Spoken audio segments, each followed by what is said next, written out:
صحابی رسول خادم مصطفیٰ حضرت سیدنا انس بن مالک رضی اللہ تعالیٰ عنہ سے روایت ہے کہ ایک مرتبہ سیدنا حضرت جبریل امین علیہ السلام بارگاہ رسالت میں حاضر ہوئے. ان کے پاس بہت چمکدار آئینہ تھا، بہت چمکدار آئینہ تھا، جس کے اندر ایک چھوٹا سا سیاہ نقطہ لگا ہوا تھا. توجہ کرنا میری بات پر. پیارے آقا مدینے والے مصطفیٰ صلی اللہ علیہ وسلم نے فرمایا جبریل یہ چمکدار آئینہ کیا ہے؟ عرض کیا یا رسول اللہ صلی اللہ علیہ وسلم یہ یوم جمعہ کی مثال ہے. یہ چمکدار آئینہ یوم جمعہ کی مثال ہے اور یہ سیاہ نقطہ ہے. یہ وہ ساعت جمعہ یعنی جمعہ کی گھڑی ہے جس کے ذریعے آپ کو اور آپ کی امت کو پہلی امتوں پر فضیلت بخشی گئی. حدیث پاک کے الفاظ ہیں کہ حضرت جبریل علیہ السلام عرض کرتے ہیں یا رسول اللہ جمعہ کے دن کو فرشتے یوم المزید بھی کہتے ہیں. پوچھا یوم المزید کیا ہے؟ عرض کیا جنت الفردوس میں ایک وادی ہے. جمعہ کے دن یہاں نور اور سونے کے ممبر لگائے جایا کریں گے. انبیاء کرام نور کے ممبروں پر تشریف فرما ہوا کریں گے. صدیقین، شہداء، نیک بندے سونے کے ممبروں پر بیٹھا کریں گے. سب یہاں جمع ہو کر اللہ تبارک و تعالیٰ کی حمد و ثنا کیا کریں گے. اللہ پاک سے فرمائے گا سلونی، بولو سبحان اللہ. میرا اللہ فرمائے گا مجھ سے مانگو، مجھ سے مانگو. بندے عرض کریں گے مولا تیری رضا چاہتے ہیں، تو ہمیں اپنی رضا عطا فرما دے. اللہ فرمائے گا قد رضیت عنکم رضا احلکم داری وانا لکم کرامتی. فرمایا تم میں سے ایسا راضی ہو گیا ہوں میں تم سے. اللہ فرمائے گا میں تم سے ایسا راضی ہو گیا ہوں اپنی رضا کے سب تمہیں اپنے گھر میں جگہ دی اور تمہیں اپنی جناب سے کرامت کیے، حلے عطا فرما دیے. اس کے بعد اللہ پاک ان پر تجلی فرمائے گا. لوگ اپنے رب کا دیدار کریں گے. بس اہل جنت کے نزدیک جمعہ سے بڑھ کر پسندیدہ کوئی دن نہیں ہوگا. یہ تمام نعمتیں پروردگار عالم جمعہ کے دن عطا فرمائے گا جنت میں. اور مسلمانوں اس ایمان افروز روایت سے دو باتیں سیکھنے کو ملتی ہیں. دو باتیں توجہ ہے نا. پہلی بات تو یہ کہ جمعہ کا دن اس امت کے لیے خاص تحفہ ہے. جمعہ کا دن اس امت کے لیے خاص تحفہ ہے. جمعہ گویا عید کا دن ہے. جمعہ سب دنوں کا سردار ہے. جمعہ کے دن جہنم کی آگ نہیں سلگائی جاتی. جمعہ کی رات دوزخ کے دروازے نہیں کھولے جاتے. فرشتے جمعہ کو یوم المزید یعنی زیادہ عنایت کا دن کہتے ہیں کہ اللہ پاک اس دن اپنی عنایتوں کو زیادہ کر دیتا ہے، مزید کر دیتا ہے. حدیث پاک میں ہے الجمعۃ حج المساکین، یعنی جمعہ مسکینوں کا حج ہے جو اس دن کی قدر کرتے ہیں، جمعہ کی قدر کرتے ہیں، جمعہ کی نماز کا اہتمام کرتے ہیں، جمعہ کے دن اعمال زیادہ کرتے ہیں، تلاوت قرآن کرتے ہیں، صدقہ و خیرات کرتے ہیں، لوگوں کی مدد کرتے ہیں، گناہوں سے اپنے آپ کو باز رکھتے ہیں، نیکیوں کی طرف قدم بڑھاتے ہیں. اللہ پاک فرماتا ہے میں ان کے لیے حج کا ثواب عطا فرما دیتا ہوں. اور مسلمانوں جمعہ تو عام دنوں میں بھی سردار ہے، رمضان ہی میں کیا. اب تو پھر الحمدللہ ماہ رمضان الکریم کی برکتیں بھی شامل ہیں. ہمارے پیارے آقا مدینے والے مصطفیٰ صلی اللہ علیہ وسلم فرماتے ہیں اللہ پاک ماہ رمضان میں روزانہ افطار کے وقت 10 لاکھ ایسے گناہ گاروں کو جہنم سے آزادی عطا فرماتا ہے جن پر جہنم واجب ہو چکا تھا. جب شب جمعہ اور جمعہ کا دن آتا ہے، جمعرات کو سورج ڈوبنے سے لے کر جمعہ کو سورج ڈوبنے تک، تو اس کی ہر گھڑی میں ایسے 10 لاکھ گناہگاروں کو جہنمی سے آزاد کیا جاتا ہے جو عذاب کے حقدار ہو چکے تھے، عذاب پانے کے حقدار قرار پا چکے تھے۔ تو پیارے مسلمانوں، جمعہ بڑی برکتوں اور رحمتوں کا ذریعہ ہے۔ گویا ایک عاشق رسول انہی برکتوں کو اپنے عشق بھرے انداز میں مچل کر کے یوں کہتا ہے، عاصیوں کی مغفرت کا لے کر آیا ہے پیام، عاصیوں کی مغفرت کا لے کر آیا ہے پیام، عاصیوں کی مغفرت کا لے کر آیا ہے پیام،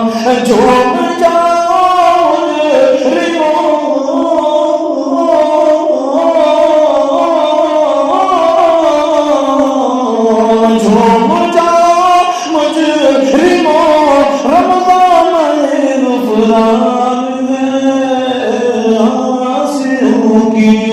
مغفرت کا لے کر آیا ہے پیام، اور دو جہاں کی نعمتیں ملتی ہیں روزہ دار کو، جو روزہ رکھتے ہیں ہم بھی روزہ رکھتے ہیں، آپ بھی روزے سے ہیں، مبارک ہو روزہ داروں کو، اللہ کی رحمتیں شامل حال ہوتی ہیں۔ روزہ دار رمضان مبارک کے مہینے میں اگر نفل ادا کرتا ہے ثواب فرض کا دیا جاتا ہے، اگر روزہ دار ماہ رمضان میں فرض ادا کرتا ہے 70 فرائض کے برابر ثواب عطا کیا جاتا ہے، اگر روزہ دار اس ماہ مبارک میں 1 روپیہ خرچ کرتا ہے تو اس کو 70 روپے کا ثواب عطا کیا جاتا ہے۔ اور آج تو جمعہ کا دن ہے، روزہ دار کے لیے خوشخبری ہے، عاشق کہتے ہیں دو جہاں کی نعمتیں ملتی ہیں روزہ دار کو، دو جہاں کی نعمتیں ملتی ہیں روزہ دار کو، جو لگے رکھتا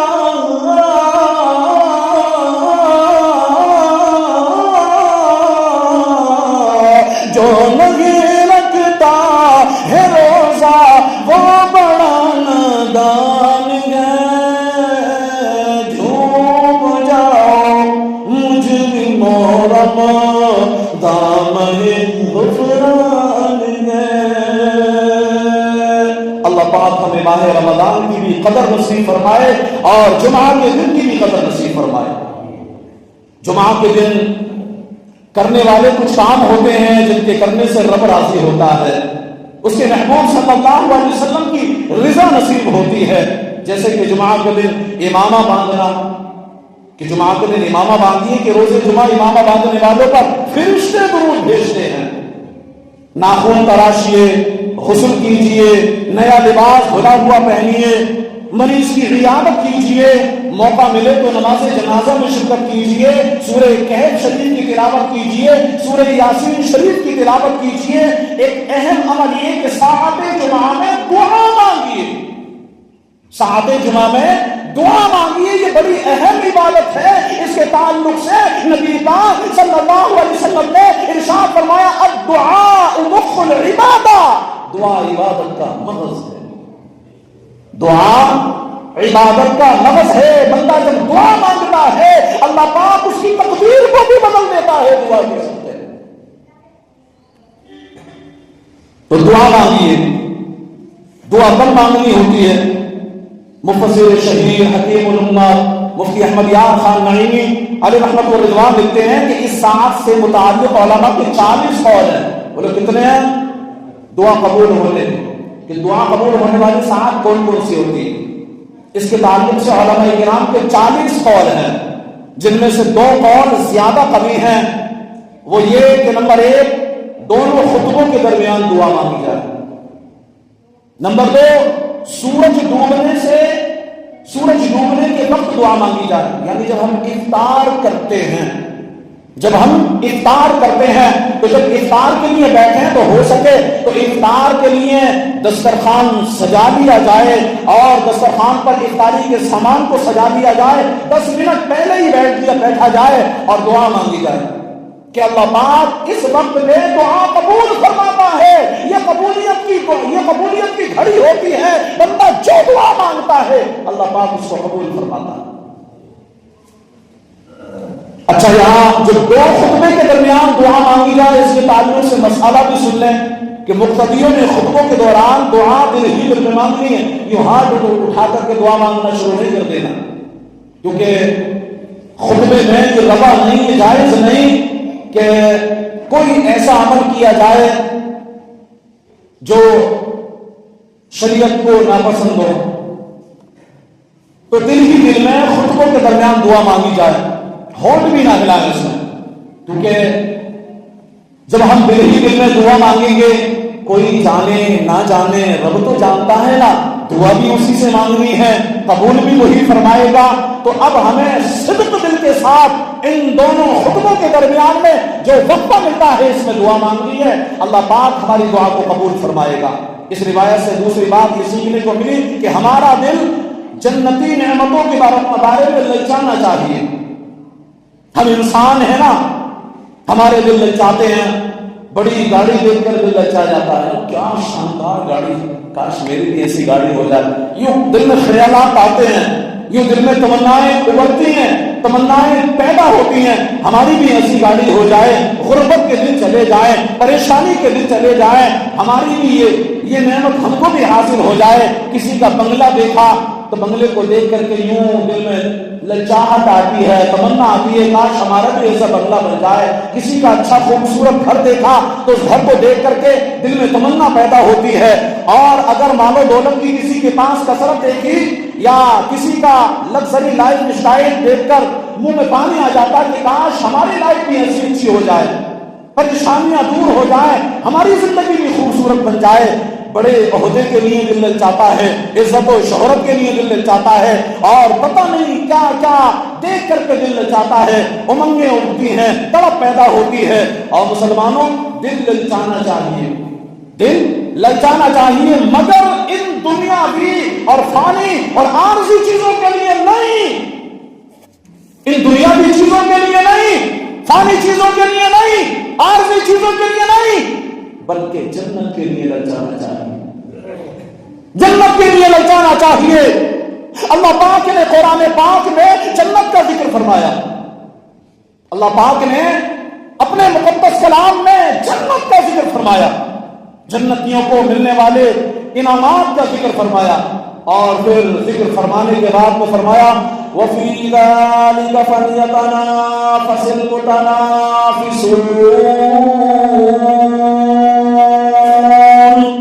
اور للچانے والوں کو تو اسی پر للچانا چاہیے۔ اللہ اکبر۔ کسی غزوے کا موقع تھا، امام الانبیاء محبوب کبریا جناب محمد رسول اللہ صلی اللہ علیہ وسلم نے صحابہ کرام کو جنت کا شوق دلاتے ہوئے کہا، آیت کریمہ تلاوت فرمائی وَسَارِعُوا إِلَى مَغْفِرَةٍ مِّن رَّبِّكُمْ وَجَنَّةٍ عَرْضُهَا السَّمَاوَاتُ وَالْأَرْضُ، اور اپنے رب کی بخشش اور اس جنت کی طرف دوڑو جس کی وسعت آسمانوں اور زمین کے برابر ہے۔ اس وقت ابن تصحم ایک انصاری صحابی موجود تھے، وہ آیت کریمہ سن کر جھوم اٹھے، بارفتگی میں کہا واہ واہ کیا بات ہے، محبوب خدا جناب محمد رسول اللہ صلی اللہ علیہ وسلم نے پوچھا تم نے بابا کیوں کہا؟ عرض کیا یا رسول اللہ فداک ابی و امی، میرے ماں باپ آپ پر قربان ہو جائیں، یا رسول اللہ اگر میں جنت میں داخل ہو پاؤں تو کیا جنت میرے لیے وسیع ہو جائے گی؟ کیا تمنا تھی صحابہ کرام کی، کیا امنگیں تھی ان کی، کہ وہ نبی پاک صلی اللہ علیہ وسلم کے جملوں کو سنتے تو شوق میں مچل جایا کرتے. فرمایا میرے نبی پاک صلی اللہ علیہ وسلم نے جب یہ سنا تو فرمایا ہاں بالکل. عرض کیا میرے اور جنت میں کتنا فاصلہ؟ فرمایا بس یہی کہ دشمن کے مقابلے میں پہنچو اور امن طور پر راہ خدا میں لڑو، اللہ پاک کے ایک ہونے کی گواہی تو جنت میں پہنچ جاؤ گے. یہی فاصلہ. ان صحابی کے ہاتھ میں اس وقت کھجوریں تھی. توجہ، گفتگو ہو رہی ہے محبوب خدا صلی اللہ علیہ وسلم سے، اور گفتگو کے بعد میں جب میرے نبی پاک صلی اللہ علیہ وسلم نے ان سے فرمایا کہ تم دشمن سے لڑو گے اور اس بات کی گواہی دو گے رب ایک ہے، اس کا کوئی شریک نہیں، اور یہ کہتے ہوئے اس کو سمجھاؤ گے یہاں تک کہ نہ مانے تو اس سے لڑو گے، یہاں تک کہ شہید ہو جاؤ گے، جنت میں پہنچ جاؤ گے. یہ سن کے یہ سنا اس صحابی کے ہاتھ میں اس وقت کھجوریں تھی، وہ کھانا بھی گوارا نہیں کیا، یوں ہی کھجوریں کی طرف ڈالی، کہا اے دنیا کے کھانے، اے دنیا کی غذا، تو مجھ سے دور ہو جا. یہ کہہ کر دشمن کے سامنے گئے، لڑتے لڑتے شہید ہوئے اور جنت میں داخل ہو گئے. سبحان اللہ، کیا شان ہے. صحابی رسول کی جنت میں جانے کا اتنا شوق ہوا کہ ہاتھ میں موجود کھجوریں بھی کھانا گوارا نہیں کیا. اتنی سی دیر بھی برداشت نہ ہوئی، فوراً لڑتے ہوئے شہید ہوئے اور جنت کی طرف بڑھ گئے. ہماری حالت اس کے الٹ ہے، اس کے الٹ ہے. ہماری حالت نہیں ہے اس کی ہماری حالت. ہم دنیا کے کام آج اور ابھی کرتے ہیں، جنت میں لے جانے والے کاموں کو کل کے لیے ڈال دیتے ہیں. یہی بات ہے نا. بات آتی ہے کہ جنتی ہونے والے کام کرو، جنت میں لے جانے والے کام کرو. کیا ہے؟ نماز پڑھو. کہا جا تو کہتے ہیں جناب ابھی تو وقت نہیں ہے، مصروف، وقت ملے گا پڑھو گا ضرور، چنتا نہ کرو. آپ دعوت دینے جا رہے ہیں نا تو آپ کی دعوت کو رد نہیں کیا جائے گا، لیکن ابھی تو رد کیا جا رہا ہے. کمانا آج بھی ہے، امیر ہونے کے لیے دل کرتا ہے اور کسی طرح چھت کھلے، آسمان سے نوٹ برس پڑے، مگر جب جنت کی بات آتی ہے، نمازوں کی بات آتی ہے، نیک کاموں کی بات آتی ہے، پھر کہتے ہیں کل سے شروع کروں گا. اور جناب کل کسی کی زندگی میں آیا ہے کسی کی زندگی میں کل تو کل کے لیے نہیں آیا. کل کسی نے نہیں دیکھا کل کیا ہونے والا ہے. آج سانس چل رہی ہے، کل یہ سانس باقی رہے گی، کسی کو خبر ہی نہیں. تو کل شروع کر دوں گا نیک کام، نمازیں کل شروع کر دوں گا، اگلے جمعے سے شروع کر دوں گا. چلو ایک مرتبہ جمعے کی پابندی تو شروع کرتا ہوں، پھر آہستہ آہستہ نمازیں اور بھی پڑھنا شروع کر دوں گا. یوں سامنے سے جواب ملتا.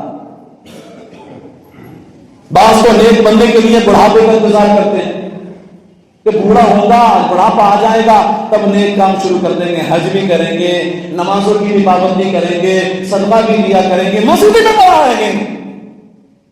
بڑھاپا آئے گا تو مسجد سے نکلیں گے نہیں، قرآن پڑھیں گے، تسبیح پڑھیں گے، اللہ کا ذکر کریں گے، کثرت کے ساتھ رب کو منانے کی کوشش کریں گے. بڑھاپا آئے گا. کیا بڑھاپا آئے گا اس کی گارنٹی ہے کسی کے پاس؟ کسی کے پاس کوئی گارنٹی نہیں بڑھاپا آئے گا. لیکن بڑھاپے کے انتظار میں ضرور رہتے ہیں. بعض ایسے بھی ہیں جو سارا سال کہتے ہیں کہ ہم رمضان کا انتظار کر رہے ہیں، بس رمضان آئے گا تو سب چھوڑ دیں گے، پھر تو نمازوں کے ایسے پابند بنیں گے کبھی نہیں چھوڑیں گے نماز. لیکن رمضان کریم آتا ہے، مصروفیات ان کی اور بڑھ جاتی ہیں اور بدقسمتی سے رمضان میں بھی یہ نماز نہیں پڑھ پاتے.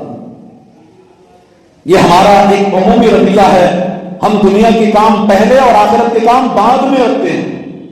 اللہ پاک قرآن پاک میں فرماتا ہے بل تؤثرون الحیات الدنیا،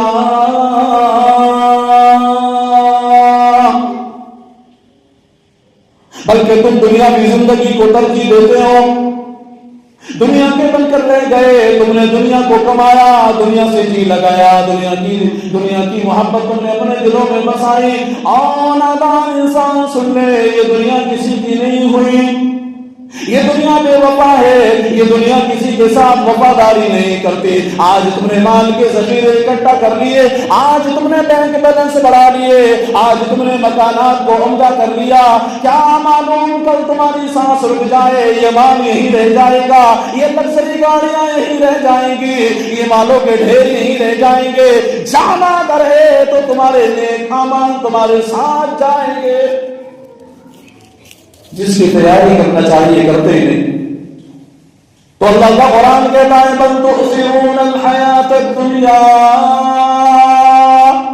تم دنیا کی زندگی کو ترجیح دیتے ہو. ہاں یہ تم ہو نیکیوں میں آگے نہیں بڑھ پاتے. ہاں یہ تم ہی ہو جنہوں نے نمازوں کو گوایا. ہاں یہ تم ہی ہو جنہوں نے رمضان المبارک کے مہینے میں بھی قرآن سے دل نہیں لگایا. قرآن کا تو رمضان سے بڑا گہرا تعلق ہے. جب بندہ رمضان المبارک کے مہینے میں قرآن کی تلاوت کرتا ہے, قرآن سے جی لگاتا ہے, قرآن کی تلاوت کرتا ہے, تو یہ قرآن اس کے دل میں نور پیدا کرتا ہے. روزے میں نورانیت آتی ہے, سوچ میں نورانیت آتی ہے, سانسوں میں نورانیت آتی ہے, دل اس کا روشن ہو جاتا ہے تلاوت قرآن سے. کیا ہو گیا ہم نے قرآن پڑھنا سیکھا لیکن مسجد آج بھی ہماری ویران پڑی ہے. رمضان ہے پتہ ہی نہیں چلتا. ورنہ یہ دور ایسا تھا, آپ سے پیچھے چلے جائیں تھوڑا, تو رمضان المبارک کا مہینہ آتا اور قرآن پاک کی تلاوت رمضان مسجدوں سے دور دور تک جایا کرتی تھی. ایک کثیر تعداد ہوا کرتی تھی کہ جو مسجدوں میں بیٹھ کر کے مسجدوں کو آباد کرتے تھے اور قرآن پاک کی تلاوت کیا کرتے تھے. لیکن ہمیں کیا ہو گیا, ہم نے قرآن کو پیٹ پیچھے کر دیا. ہم اگر جی لگاتے ہیں تو دنیا کی گپ شپوں میں جی لگاتے ہیں. جتنا وقت ہم باہر جا کر کے بیٹھتے ہیں اور گپ شپ میں جی لگاتے ہیں, نہ جانے کیسی کیسی باتیں ہو جاتی ہیں وہاں پر. غیبتیں ہم سے ہو جاتی ہیں, جھوٹ ہم بولتے ہیں, بہتان تراشیاں ہم کرتے ہیں, دوسرے کے دلوں کو ہم دکھاتے ہیں. اور کیا ملتا ہے یہ سب کر کے؟ ان تمام چیزوں سے رب تو راضی نہیں ہوتا. رب کی ناراضگی ہی موڑ لی جاتی ہے ان تمام باتوں سے. اگر یہ تمام باتیں نہ کر کے اگر ہم مسجد میں بیٹھے ہیں تو مسجد کے تعلق سے حدیث پاک میں آتا ہے کہ اگر پوری دنیا کے اندر سب سے زیادہ عظمت والی, بزرگی والی, برکت والی کوئی جگہ ہے تو وہ مسجد ہے. وہ مسجد ہے. بندہ نیک نیتی کے ساتھ میں اعتکاف کی نیت کر کے مسجد میں بیٹھا ہی رہے تو حدیث پاک میں یوں آتا ہے کہ اس کے ہر سانس کے بدلے نامہ اعمال میں 10 نیکیاں مسلسل لکھی جاتی رہتی. بندہ اگر سو جائے اعتکاف کی نیت کر کے مسجد میں, تب بھی سونے والے کے جو منہ سے سانس نکل رہی ہوتی ہے تو اس سانس کے ہر سانس کے بدلے 10 نیکیاں اس کے نامہ اعمال میں لکھی جا رہی ہوتی. کتنا ثواب ہے مسجد میں آنے کا, بیٹھنے کا, تلاوت کرنے کا, عبادت کرنے کا, سونے کا بھی. لیکن ہم مسجد کو قید خانہ سمجھتے.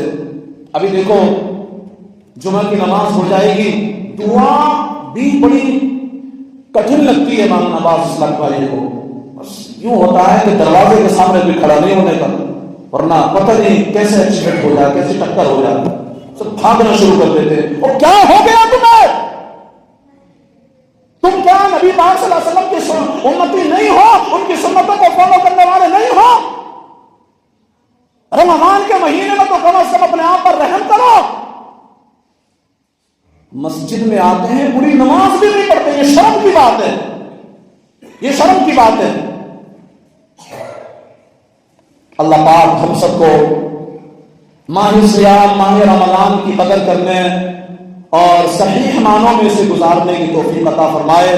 بالخصوص ہم سب کو نمازوں کی پابندی کرنے, تلاوت قرآن کرنے, درود و سلام کی کثرت کرنے اور اس ماہ مبارک میں اللہ پاک نے اگر ہمیں دیا ہے تو خوب صدقہ و خیرات کرنے کی توفیق عطا فرمائے. اور بالخصوص ہم سب کو ان تمام ناجائز کاموں سے بچنے کی توفیق عطا فرمائے جن کی ممانعت حدیث پاک میں کی گئی, کلام مقدس میں کی گئی, بزرگان دین نے جن کے تعلق سے نصیحتیں کی, جیسے جھوٹ بولنا, غیبتیں کرنا، چغلیاں کھانا، کسی کو ستانا، گالی دینا، کسی کے دل آزاری کرنا، کسی کا نام بگاڑنا یا کسی کا مال تبانا، کسی کو دھوکہ دینا، وعدہ خلافی کرنا، یہ تمام ناجائز کام ہے۔ ان تمام ناجائز کاموں سے اللہ پاک تمام مسلمانوں کو بچنے کی توفیق عطا فرمائے، آمین بجاہ النبی الامین، وما علینا الا البلاغ المبین۔ السلام علیکم ورحمۃ اللہ وبرکاتہ۔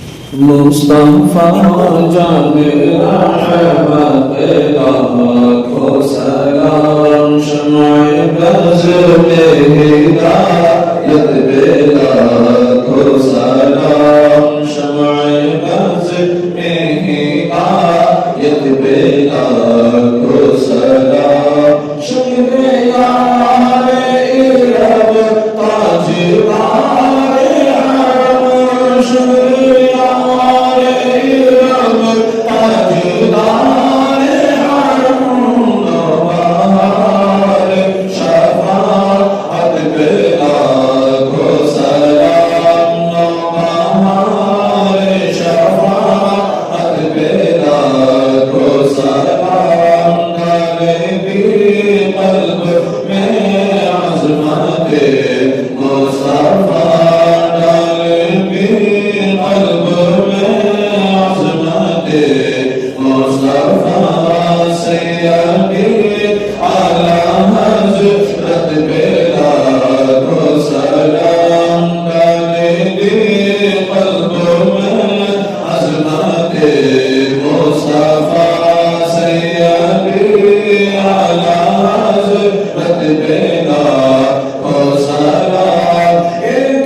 حرم، شکر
وسلم